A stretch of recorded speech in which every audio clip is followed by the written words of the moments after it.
திறந்தது மணிக்கதவு மரகத பதுமையை இனி தழுவு இடையில விழுந்தது இளமனசு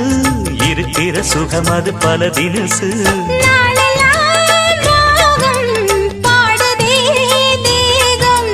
வாழ்வெல்லாம் யோகம் வாழ்த்துதே யாவும் விதவிதமா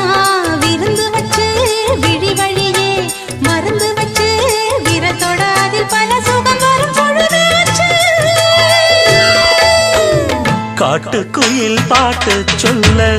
வீட்டு கிளி கேட்டு கொள்ள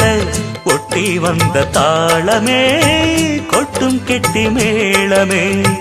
தொட்டணைக்க வேணுமே பட்டு கிளி நாணுமே காட்டுக்குயில் பாட்டு சொல்ல வீட்டு கிளி கேட்டு கொள்ள